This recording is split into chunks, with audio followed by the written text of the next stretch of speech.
Hi. In this video, I'm going to talk about perception and some of the tendencies we have in how we view the world, particularly people, events, and behaviors that happen. We do have some tendencies. So let me give you an example to start with. Let's say you're driving on the road, someone does something not so wonderful. They cut in front of you very suddenly, nearly causing an accident. They're speeding around, just darting in and out of traffic, driving too slow, tailgating, something bad, let's say. Okay, what's the first thought that comes to our mind when that happens? Well, we might have some special words that come out of our mouth if we're by ourselves in the car. It's our tendency too. We tend to have what we call an internal attribution, which is an explanation for the behavior that we're seeing for the other person. Internal meaning it's their disposition, their personality, something inside of them. It's who they are. Therefore that word that we might use for them tends to be an insulting noun. Of course, you never find me saying any of those kinds of things, but nevertheless.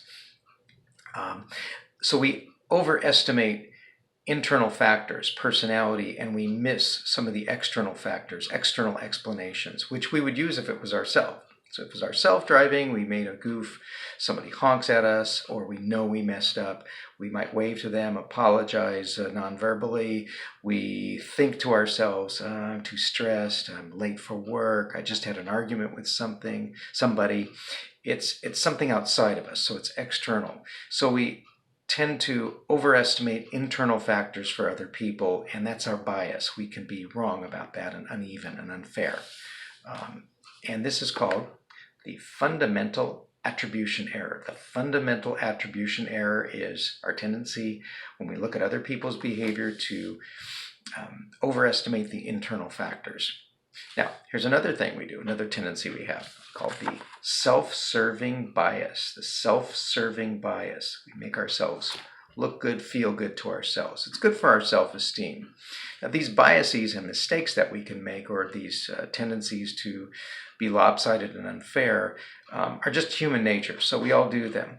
But if it's about a serious problem or something that's going on a regular basis, it could mean a problem long-term where we miss something significant, such as denial of an alcohol or drug problem.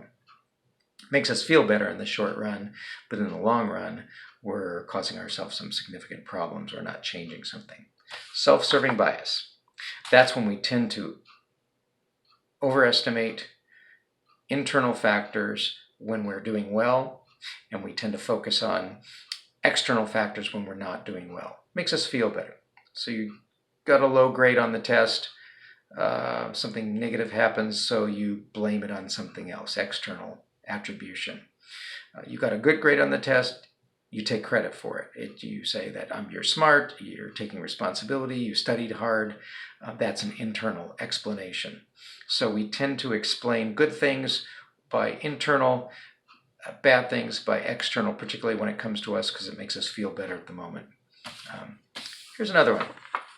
False uniqueness bias. False uniqueness bias. Our tendency to think that we are more unique than is really the case, where we don't always stand out quite so much as we tend to think. But again, this helps our self-esteem. False consensus bias. Do you think that everybody loves pizza and ice cream, hates beets, hates Brussels sprouts, and hates broccoli? Well, don't they? No.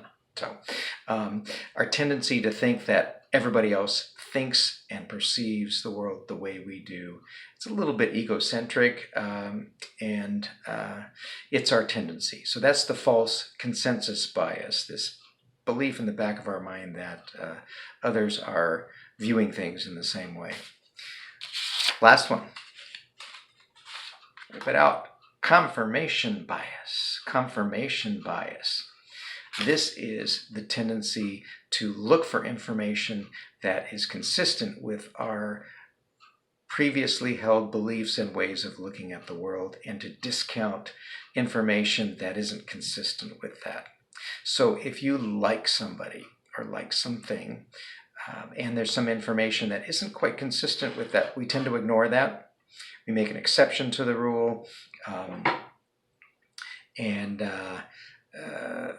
when something fits, we tend to remember that more because it confirms the bias that we already have.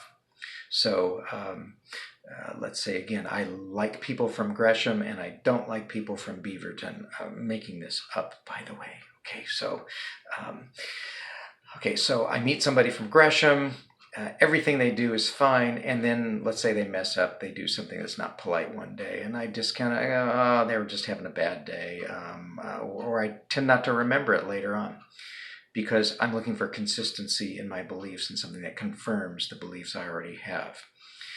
Likewise, we would do this with somebody that we don't like who's doing something good. So you might notice this particularly in politics where people are for or against certain candidates, and they if you're having a political discussion or argument with them or yourself doing it, you discount things that aren't consistent and you maintain in your memory things that are consistent. So if there's some questions about this, we'll see you next time.